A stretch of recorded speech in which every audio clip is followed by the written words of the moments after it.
Hello and welcome back to Tear Us Apart, a podcast from England's footballing city. Manchester United manager Erik ten Hag has been sacked as United currently sit in 14th place in the Premier League, but their successor could be coming to Old Trafford sooner than expected as Sporting Lisbon manager Ruben Amorim is in talks to become the new head coach. Manchester City also have their first ever Ballon d'Or winner with Rodri winning the coveted prize tonight.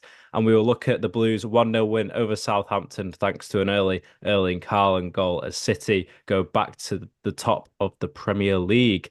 Starting off with Manchester United, though, like I said in the intro, their manager today has been sacked, Erik ten Hag. The Dutchman was informed this morning that he will have to leave the club after 2.5 years in charge, with his final game being a 2-1 defeat to West Ham.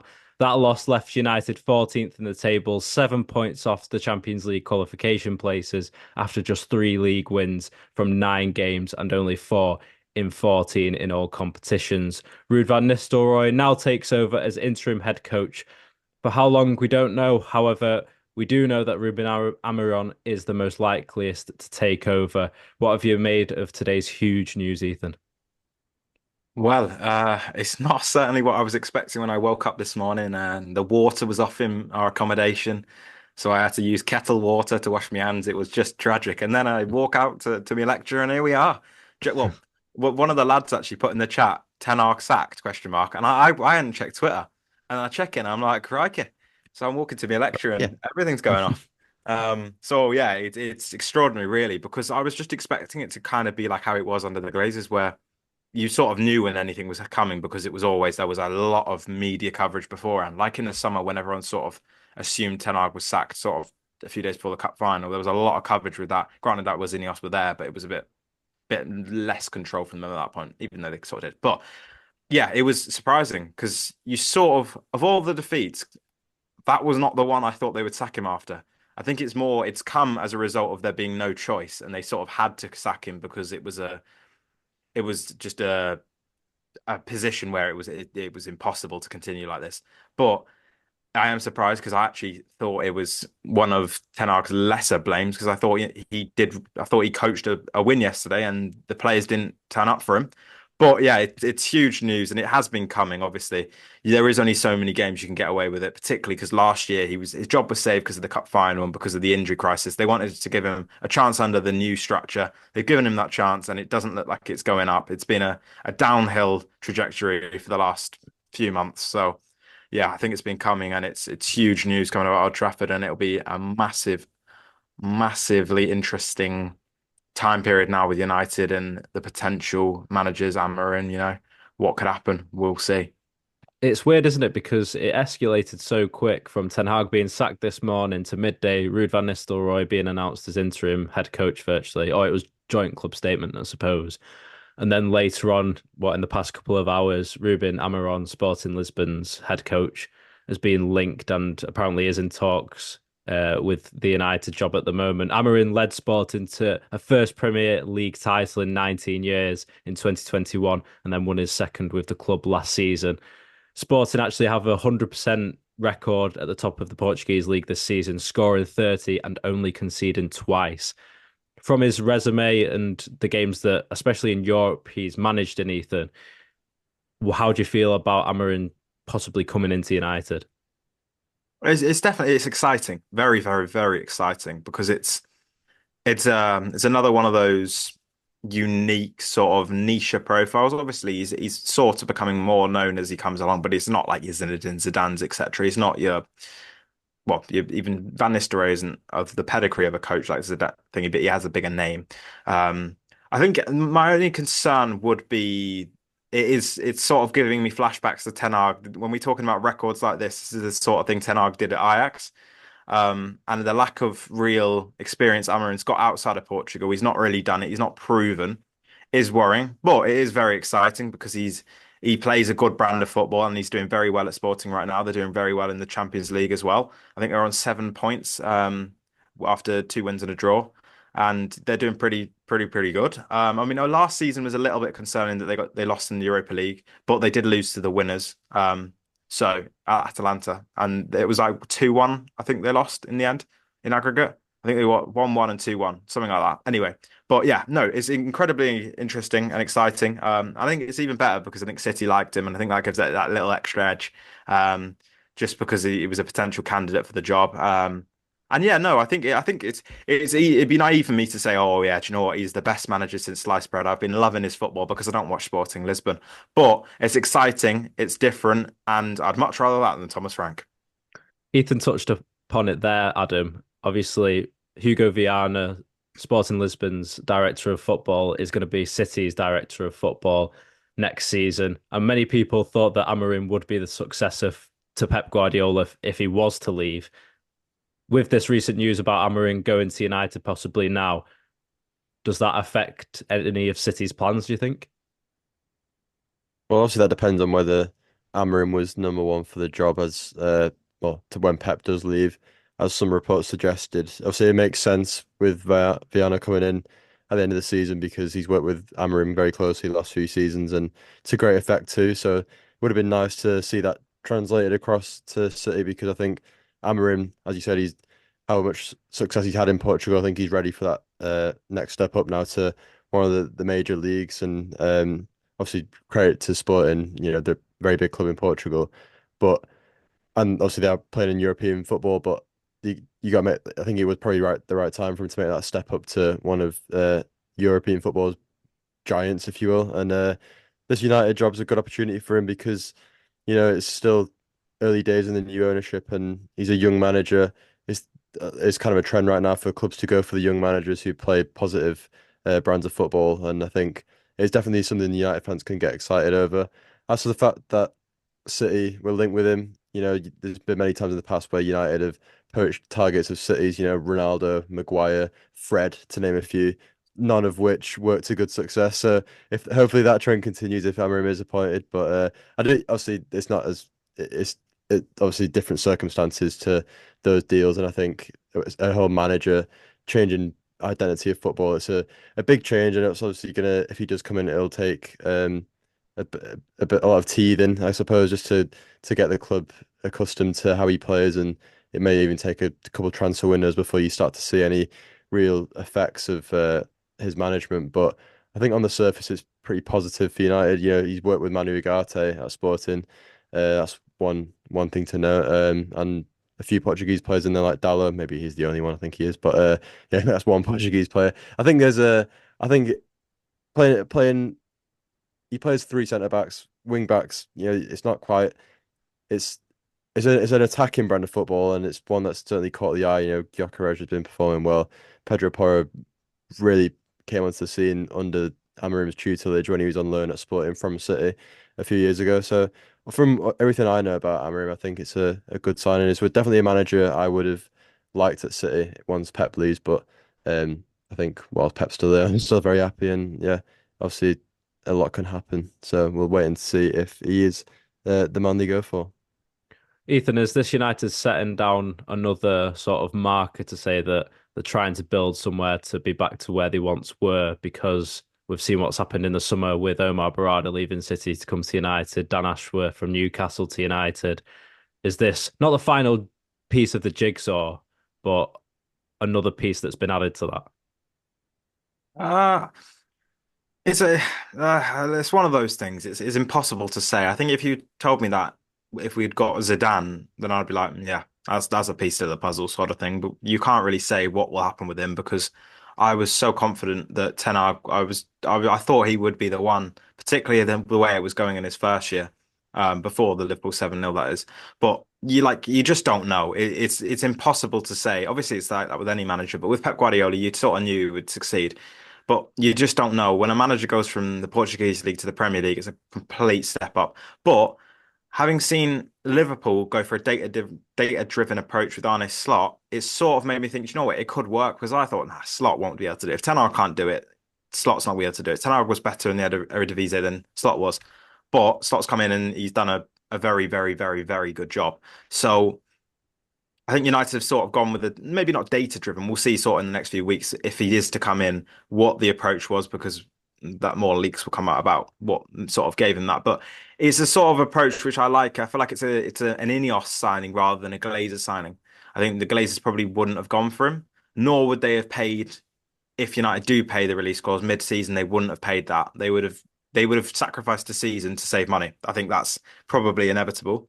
So yeah, I think it's an interesting one. I don't know if it's about the piece of the puzzle, but I think it's very encouraging. One thing I do want to touch upon, slightly off note, but a few people I've spoken to today have been talking about how United shouldn't be talking about like challenging or getting a team ready for challenging, and should sort of be realistic about where they are, and should be like going for it, shouldn't expect to attract the best coaches because they're not doing that or something. And I thought that was the biggest load of nonsense, because United, Ineos are not going to bring a manager in to be a stopgap, to be that manager to get you to top four, to then go for another manager. That's not what they've come in to do.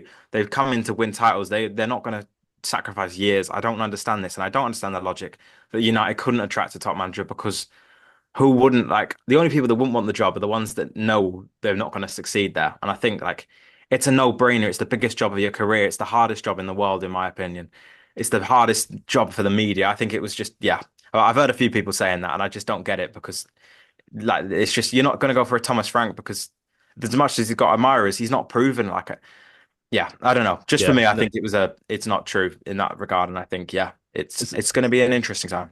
it's a valid point, isn't it? You think of the games that Brentford, especially this season, that they've been involved in, especially even at the weekend when they played Ipswich Town, just won 4-3. And then you think about the Wolves game as well, which was mental as well.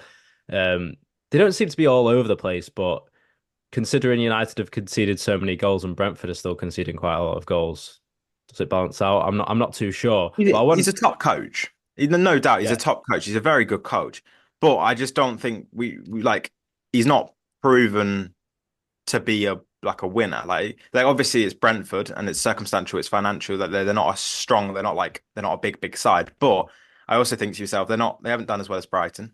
Maybe Brighton have got more money, but and they have got a ridiculously good structure. But they haven't done as Better well as squad as Brighton. well. Yeah. But it's like, Like if just to jump in, if you look at the Brentford squad, that's punching well above its weight. This is a team that the core of it were playing for Brentford in the Championship and challenged for promotion for a couple of years. Eventually got it, and they've established themselves as a Premier League side with absolutely no danger of going down. More hope of a push for European football. I think Thomas Frank is deserves a lot of credit for that. And I think if he did have a better squad at his disposal, I would be interested to see what he could do with that. But I do get what you mean in terms of it's all well and good getting that step up, but I think United is probably too big of a step up. I think if he had like I don't know, looking names out of a hat like West Ham or Newcastle, maybe that'd be more telling of how good he is at working with a better group of players. But obviously he's got the optimal amount out of that Brentford squad, and it's only getting better. So it would be interesting to see how he would do. But yeah, I don't think he was probably ever going to be really considered at Old Trafford. I think it's when you look at Nuno doing what he's doing at Forest. Like, obviously, Forest has got a much bigger budget and they spent a lot of money, but like he took the step up at Spurs and failed miserably. Um, and some managers just aren't made for like for the top jobs, and that's just how it is. And I just don't think. Oh, he could do, and he's done a very good job at Brentford. Don't get me wrong, but this is Man United we're talking about, and this is where people say, "Oh, yeah, but you got to look where you're at. You're 14th," but that's not. If you're, I feel like that's a naive way of looking at it. If you're looking at it like that, these players should not be 14th in the league. These players are very good footballers. That with the right sort of coaching, they would be a lot higher up, and they should be a lot higher up. I think people are starting to forget how good these footballers are. Like these aren't average players. You've got one of the best keepers in the world in that. He's been fantastic all season. Delow's a very good player. Delit's a very good player. Martina. These are players that people were saying were some of the best in their position like 6, 12 months ago. They don't just lose that overnight. Yes, they've not been great this season, some of them, but these are top players, and I think United, with the right coaching, can easily go back to being challenging for top four. But will Amorim or whoever's that be that man? Who knows? But I think it's naive to say otherwise. is the worry though that these set of players now, the majority of them have been picked and bought by Erik ten Hag and have had Good influence point. on those deals. The So Ajax, the fact that the whole squad is Ajax almost so is scary. So where do United go from here? Because if so-called Dutch style of play is tried to be implemented when the defense seems to be on the edge of United's box and the attack seems to be on the edge of the opponent's box, with a massive gaping hole in midfield. Does that Mm. change tactically? Possibly. But at the end of the day, Ruben Amorim's coming in with none of his players into this Manchester United team. No, no, but I guess like he's not going to be like well, it'll be wholesale changes in the sense that it'll be a completely different style. Whether he can implement that straight away will be a tricky thing because obviously he was at Sporting from March 2020, won the league in his first year, then second the year after, then fourth. And it was interesting actually. I was reading an article about this today, and when he came fourth in the league in his third season, he said to the board, "I feel like I failed. My project here is not working." But they said to him, "No, we believe in you." And then the next year he goes and wins the league, and now he's what 9 wins out of 9, unbeaten in the division. So yeah, it's an interesting one, but I completely forgot what you said. What did you say again? It's okay about Dutch players and Eredivisie Oh, players being yeah, bought yeah. into United squad and Amaron not Yeah, being able to well, work. that's the thing. Obviously, the danger of Ineos backing him in the summer was there's now a squad that is massively geared up to Ten Hag's football. But I also think they are very good technical players, and if you Amarin's going to be playing a technical style of football if he plays an attractive brand of football. So they should be able to play that sort of style.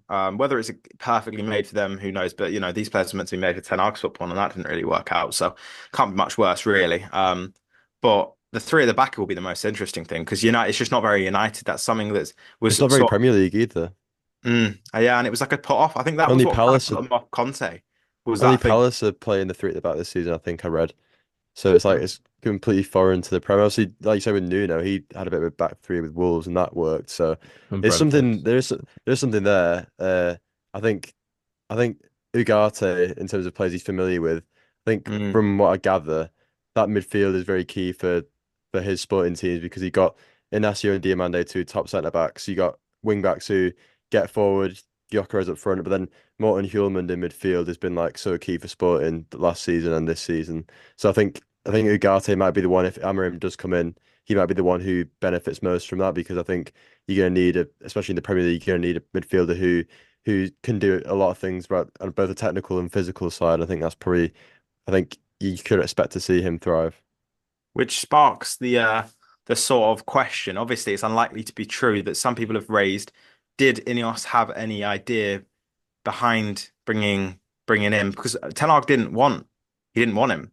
So did they have an idea of the fact that maybe they would go for Amarin halfway through this season? I do think that if they did that, that would be more worrying in a sense, because why would you not just bring him in the summer?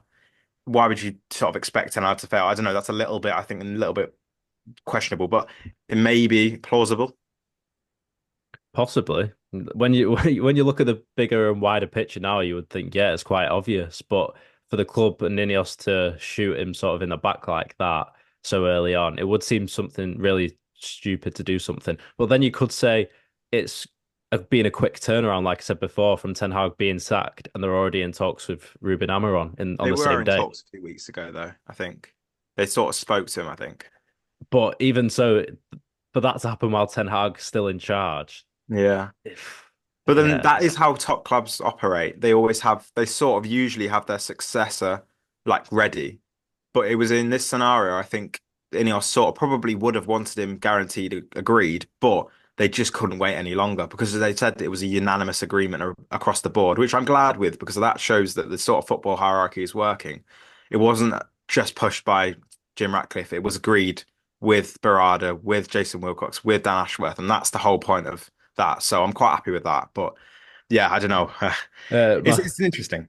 my final point on this, because I know Adam will be getting a little bit bored of this topic, is just about the financial side, Ethan. So Sporting had to pay £8 million for the release clause of Amaron from Braga, sorry. And then it's been reported today that United will have to pay £8.3 million for Amaron's release clause from Sporting Lisbon in his contract. On top of that, United will have to pay between 15 and 17 million pounds for departing fees for Ten Hag. Financially, it doesn't really look great for United considering what happened this year with PSR as well. No, yeah, it's an element of concern. Obviously, with Amarin, I've also seen it's weird. The overseas sources say double, like 16 million sort of thing, whereas the British source is saying like about 8 million. We'll see, I guess. But yeah, it's not good for the money, but I think Jim Ratcliffe sort of, from what I've gathered, he wasn't going to make a decision where United basically waste a season because of money. He didn't want that to be a factor. And I think that's a good sign of intent that, because I think as I said before, the Glazers would make a financial decision rather than a decision based on football. So I think it will be fine. And United will always have, there'll be an easy way around it. I mean, it's not like Chelsea struggle to get around these PSR rules, is it? So yeah, I'm sure they'll be fine. It's not great financially, but I feel like you probably that maybe Ratcliffe puts in some money for that because that might come out of his checkbook because it is their decision potentially. Who knows? I don't know how much money he's willing to commit anymore. I don't know if it's like a consistent stream each year. That's probably to be found out. But yeah, no, I think it'll be fine financially.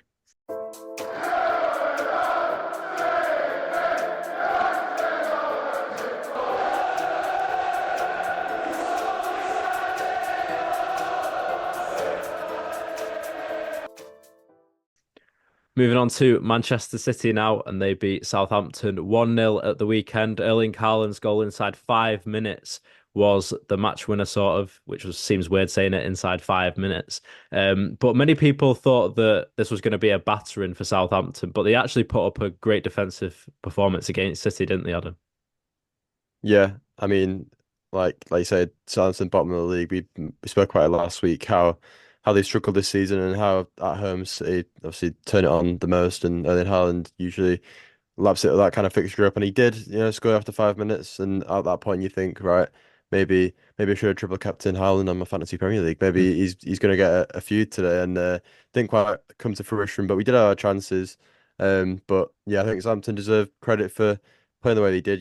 They kept us off the ball for more than a lot of teams would, especially more than most teams who are lingering towards the bottom of the table would. And yeah, they deserve credit for that. But on another day, I think Haaland puts away a couple more chances, and we come out of that with less concerns. But there's I spoke a bit about it on the City Ramble early this week about that Southampton game. How City now in the league, we've not our last three wins have all been by one goal. We've not won by more than one since August, which was against West Ham. I know that's like being, you might say, oh, you're a bit spoiled. You complain about how many goals you're winning by, whereas obviously some teams aren't winning all the time, and certain United teams. Um, but yeah, I think there's some cause for concern, but I think the main thing is we're still getting the wins and we're still unbeaten, and all this without Rodri, De Bruyne, Kyle Walker, and then now Grealish and Doku on that list as well. So injuries are piling up, but we're just about staying top, which is all that matters right now. Dare I say this, but I think Mateus Nunes is coming into his own this season. I feel like He this is season, when Pep has those impact on certain players, you think second of the season. years like Grealish. This Mm. looks like Nunes. I don't know about what you think. Yeah, I mean he's been playing on that left wing role, and it looks like it's made for him the way he can carry the ball and his connection with Haaland as well. I spoke about this. I think he's made 9 assists for City in 39 games, and five of those have been for Erling Haaland. All three of his assists this season came for Haaland. So and they, from what I remember, well, one last season he did was from a wide area as well against Forest, a bit of a cross. So yeah, I think it's quite exciting to see a player thrive in his second season like we have seen before, and Nunes the latest one to benefit from that. So whilst Grealish and Doku are out, it's nice to have someone in there who's taking his opportunities, because that's what you got to do when you're on the fringes of a squad. You've got to take every opportunity you can get in the starting 11, and that's what he's doing. So hopefully he can maintain this form. It's a Now, good player to have. prior to this game and the Sparta Praga game actually last week, City conceding in the first 5 to 10 minutes became more apparent, but it does look like they've worked on that in training, especially after the two results.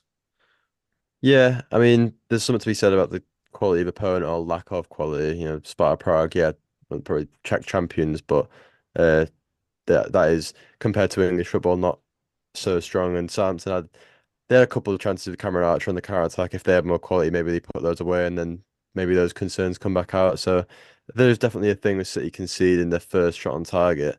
That's kind of been a bit of a trend this season and for parts of last season. So I think if we do want to be competing at the top end of in a few different competitions, we need to work on that and start doing the basics right defensively, because that's what knockout football is all about. That your defenses can win you games. So we do. I still think there's room to improve on that, and that's still been without Rodri as well, which obviously plays a big part. But I'm sure we'll come on to Rodri soon. Yeah, in fact, you know what? We'll come on to him now. As Nice segue. Rodri won the Ballon d'Or tonight. First ever Manchester City player to win the Ballon d'Or. Adam, you've been calling this for not just this year, but last year as well.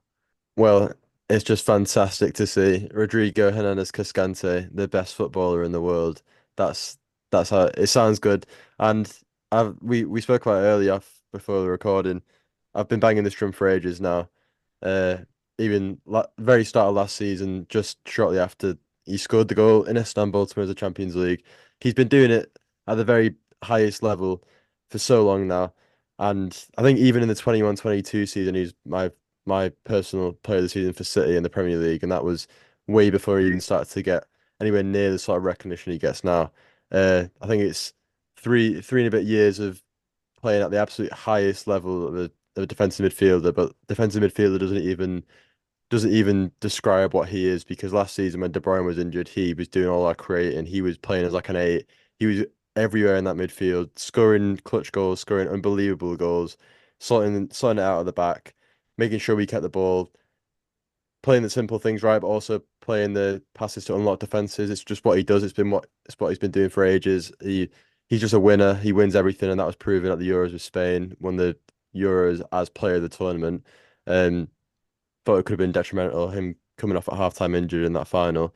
But I think people will have things to say because he's a defensive midfielder. He's not this exciting flair, skillful winger, a forward who gets who gets people off their seat. Like your Vinicius Juniors, Kylian Mbappe. But I think the football world has to realize now that this is the post Messi and Ronaldo era.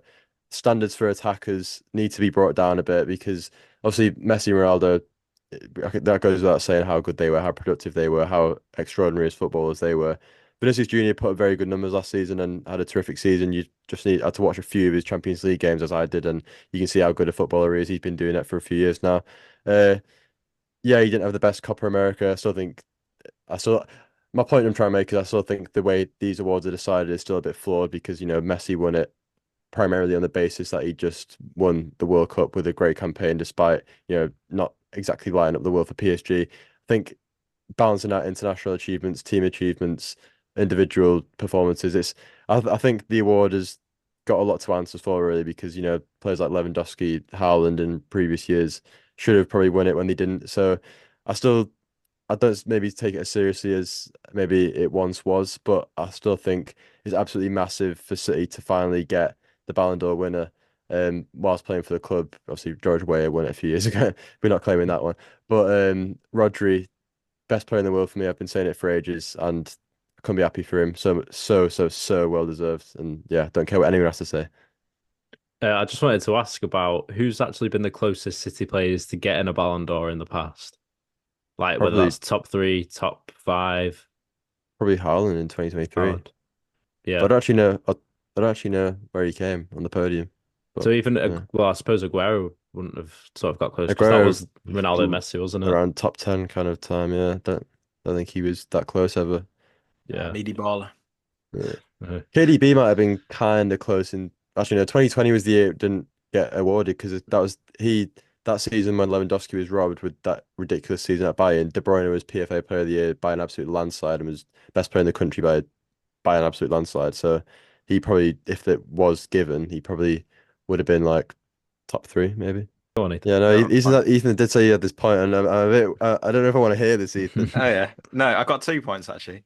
Okay. Point number one, I think it's an embarrassment from Real Madrid that they didn't turn up. Yes, Um, thank you. Yes, because your I think club. it. Oh yeah. Well, to anyone that may be listening, I'm fond of the old Madrid side in Spain. They always stop English teams from winning the Champions League that isn't Man Really? United.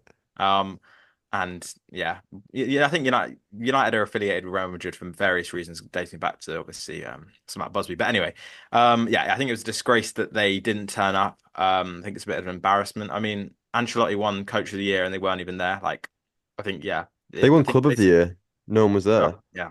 Like, and Butragueno was their only Apparently, yeah. representative, and he's barely a representative. So, oh yeah, just a disgrace and embarrassment. And yes, I know you didn't win, but I think it's just be sporting, even if you lose. Like, I don't get it, and I don't really understand why now they're doing it when Ronaldo used to lose to Messi and they didn't do that. So, I don't know, bizarre to me. So yeah, I think that's sort of it's almost like that's an illustration of how far the Ballon d'Or has sort of fallen in terms of people's respect for it. I think it's just it's lost its respect over the last decade now, maybe 5 years, maybe not a decade, now people don't take it seriously. And that is sort of a case of it, which leads into my second point that I don't know how there is so many people online complaining about why Rodri won it. I don't get it. I don't understand. I think it might be an English versus foreign fan Maybe. like debate because it seems to be that anyone outside of England seems to, I don't know, I obviously can't scour the whole internet, but I've seen a lot of people saying, "Oh, the game's gone." I mean, I've seen a lot of like United fans, and I don't really get it because I think Rodri's by a country mile the best player in the world. Because I think I don't like get the outrage Vinicius is either. great. Yeah, Yeah. I just Vinicius is great, but I don't think anyone could. I think people could. You're closer to doing what Vinicius can do, but I don't think anyone's close to doing what Rodri could do. But because he's not even just a six, he's an eight, he's a DM, he's a creator, he's everything. He scores goals. Like what more could you want, literally? So I Literally, don't what more get it. could you want? Yeah. Baffles me. You got like Arda Güler and Tony Cruz posting these like captionless pictures of Vinny Jr. as though he's like just had some tragic family loss. Mate, he just came second in the Ballon d'Or. He's been called the second best player in the world. Yeah. Yeah. Rightfully so behind the best player in the world. So Yeah. I yeah, think just it it's stinks. Real Madrid's ego, I think, in that scenario. I, But I, one thing, I usually go like on. it, but I usually like their ego, but I think this is one where they think they're better than they are in this scenario where he was not better than Rodri, and that's for me a no-brainer. Yeah, I do think though is actually is the one thing Ballon d'Or can be credited for this year was we actually didn't know that he was going to win it until like so close beforehand. Because I feel like in previous years you had Fabrizio Romano saying, "Oh, Yeah. he's won it like a week before," whereas people had said last week that Vinny had won it, and then we had reports Mm. today that Rodri had actually won it, and then I actually didn't know who was going to win it, but the more closer it got, I was like, okay, it does look like Well, the Rodri now. second he But said he wasn't yeah, traveling was that yeah, if we didn't Yeah. know that, it would have been great yeah, because I think yeah. everyone expected Vinicius to win probably because it usually Spanish teams tend to do better in this, well, obviously. But Mm, yeah. So I just yeah, if they had traveled, I think that would have made it a lot more interesting. yeah. I just don't why do they spoil it by telling because obviously they would have told him that he hadn't won. I don't get it. Mm. Why? Why? They could have at least lent their plane to Manu and Garnacho. Sorry, I, I had to get I, that out at I, some point. I was actually going to come on to that. I cannot believe that Manchester United actually asked Manchester City I to can. board Kobe It Mainoo and happens. Alejandro Garnacho on a plane with Manchester City players when this is United's derby in effect, and No, no. obviously It's the global warming. rivals. Think about how much money it costs to send a private jet with just two people. It's So not so cost so viable. That happens all the time though, doesn't it? Though, like transfers and that, you get a couple of people in a private jet. But I think it doesn't look good. It doesn't look. It's not a good look to just send a private jet with two people these days. They're Maybe trying to not. look good for the environment, sort of. So But I think they in got the the other side of that. I think because a lot of obviously the fan reaction, the media reaction to that story wasn't about climate change. It was it about was why are because two Manchester United players going on a plane with Manchester City or have it's asked to. It's because in that article they didn't put the bit at the bottom of the article was about how it was to do with the global warming, but cleverly when they retweet all of it, they didn't use that bit in the bits so there was just it just looked like United had gone, oh, can we come with you to sort of save money, but it was to do with that. Obviously, yeah, maybe it is to do, but I don't think they're going to be that bothered about saving money for a flight. It's not that big of a deal. I mean, on the grind, they have got rid of Sir Alex's money, so you never know, but. Yeah, I no, I don't. This happens I with just players on international breaks. I don't think it's that big of a deal. I think I it just just makes sense. I just don't think that that would happen with many other clubs. You wouldn't see Real Madrid and Barcelona players sharing a plane together because Barcelona fans would get outraged with that, even if it was about climate They're not change flying as from the same well. airport though in that instance. Just yeah, I suppose, yeah. And but you wouldn't get that with Real Madrid or Atletico either because no. Atletico fans are obviously very much against Real Madrid. So I don't know. I just obviously it's a topic of But in debate for another England, time, I think it's obviously, not. but It's more normal in England. I think like possi footballers tend to travel like back from international duty together from different clubs and stuff. Um, possibly. if they're All from I saw England. it from the But outside I looking do get in your was point, that, 100%. yeah, from the outside looking in, Manchester City obviously doing really well at the moment. And then Manchester United, obviously not doing so well at the moment, and they go to City, who are winning at the moment, asking if their players can board their plane. And I I think think I it's. think Oh, go yeah, on. go on. I was Oh, gonna say, I oh. think if it, I think if it wasn't to go to a ceremony that celebrates the best players in the world, and we've got like 7 or 8 players on this plane going for who are going to be in like the 30-man shortlist, it'd look a bit better if it wasn't for that. But obviously, United had a couple for the Copper Trophy, so Mm. it's if it wasn't just to celebrate being the best in the world, then it might look a but bit yeah, this might is not the look as thing. bad. But United were I gonna don't think it's know that what the deep. outcome was gonna be of that. City were always gonna say no. They weren't gonna say yes. Well, maybe. Hmm. I mean, you never know. If Maybe you the don't plane ask, you was don't full. get. Like I went up to a guy in France and I just kept asking him for water. In Yeah. Starbucks. I just kept asking for free drinks. You just never know. But my point was, I think it just looked bad because it was because the last part of it was and City said no because they've got too many nominees or something. Yeah. It's that little twisting of it that makes it look like proper, like, oh, you've just been baited out there Yeah. because that just makes you look like proper bums. Whereas in reality, it probably wasn't quite like that, but that's like how they spin an article. That's how it is. So Hmm. yeah, I think that's how it made it look like a PRL for United. But it's one of them. It's one of those. And then now here we are. So Yeah, obviously it's not Rodri's that on deep. it. So yeah.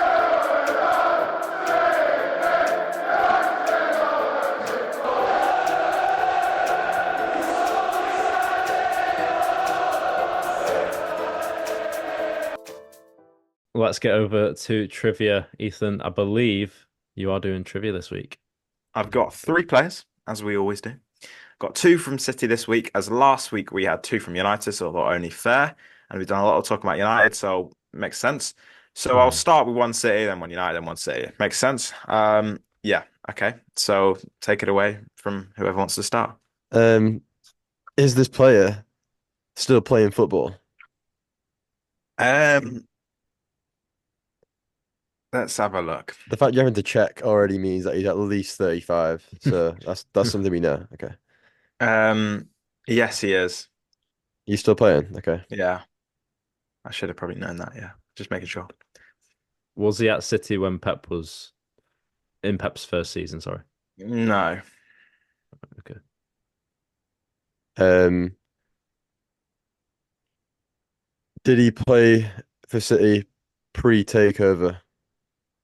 yes, Okay. Um, did he play in the for another Premier League club? in his career, Yeah. yes, Okay. Is he British? no, Is it Sylvain Destan? no, Sorry, Not just a a bad rogue try, to be shout. fair. Is he a midfielder? no, Is he a defender? no, Is he a forward? no. So he's a So goalkeeper. he's a goalie. Well done. Great deduction. Thanks. Okay, so he's a non-British goalie Non-British pre-takeover. goalie. All right, here we go. Now we're working. Adam's gonna know Mm, a lot more, obviously, than me. But Mm, I'll put a question out there. Is he from South America? no. Okay. don't think we had any South American goalies pre-takeover, unfortunately. Um, right. Is he Scandinavian? Yeah. To be fair, we had like 3 Scandinavians before takeover, and I can think of like Okay. 4 off the top of my head. So I boiled it down. Uh, Oh, he could me and, be. It's me and just of Ethan all already the knows that he's got countries him. you could have pulled out. Scandinavia. Here's a rogue No, but like I said, question. we had a few. Is he So Yeah, blonde? fair. Is he blonde? Funnily enough, yes. that rules out. I don't know. Um, right. Okay. Uh, it's not Andre Isaacson because I don't think he played for another club in the Prem. He could be, so don't quote me on that. Shouldn't be Arnie Harrison, Icelandic. Shouldn't be him. So I think it's one of the Schmeichels. Um, did hmm, did he has he? Uh, You were going to say, has he won the league then? no, I was gonna say. All right, has he won the league post 2010? Yes. Okay, go on, Dan, do the honors. Tap in. Are you sure? Are you sure? I feel like you deserve this I'm one. like 95% sure. Not that it matters if you get it wrong anyway. Right. Is he Casper Schmeichel? Hey, yeah, Nice.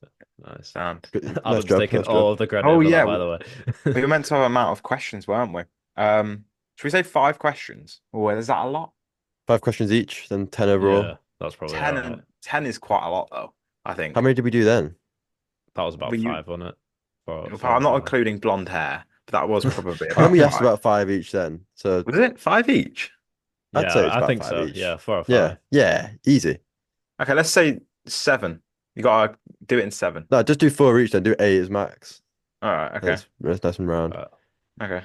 Um, right, so the next one is obviously a United player. And yeah, I'll take the Four lead on questions this each one. this round. Hmm. he's Go on, Dan. Was he here under Fergie? yes. All right, we're gonna have to be efficient with these questions. Um, Got 26 years to go out here. yeah.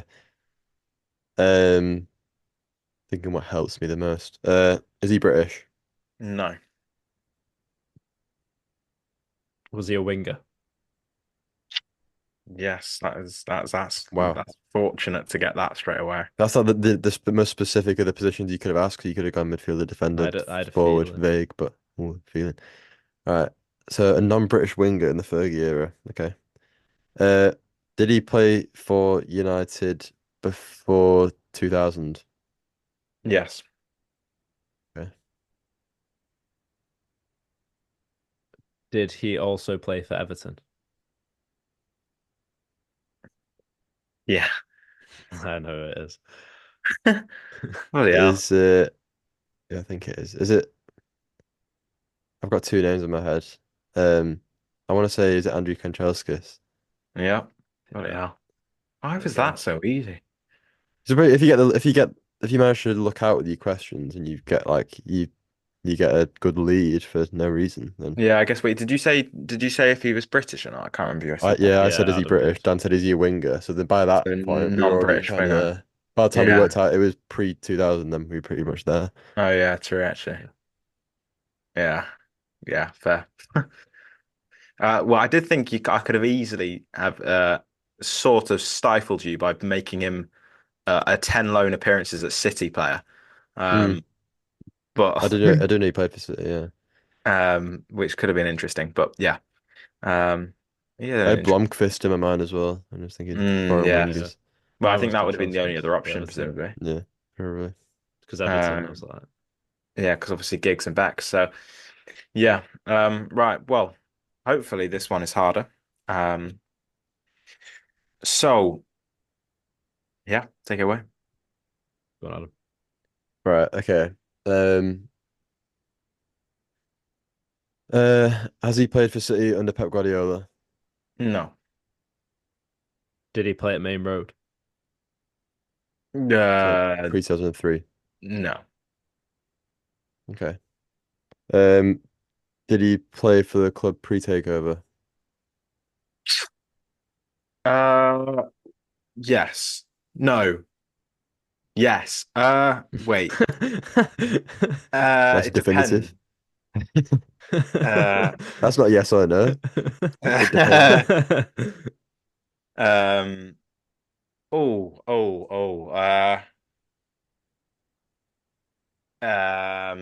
Yeah. Ooh. Just. Uh, mm, I need to not sort of. Well.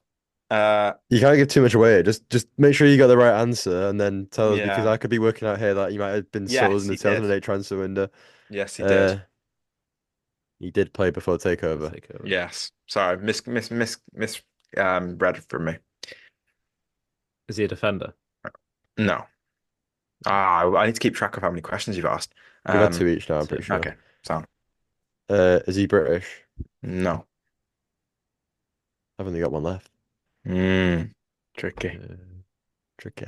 You sort of need to get lucky in position again Hmm. or something. was he a striker? Yeah. How do you keep doing this? I think I Right. don't. All right, a foreign striker. I've got someone in Pre mind who played for Portsmouth. takeover, but post 2003. Okay. Um, all right, we think of my options. I don't. I don't know if can we confer? I presume so. Go on. Yeah.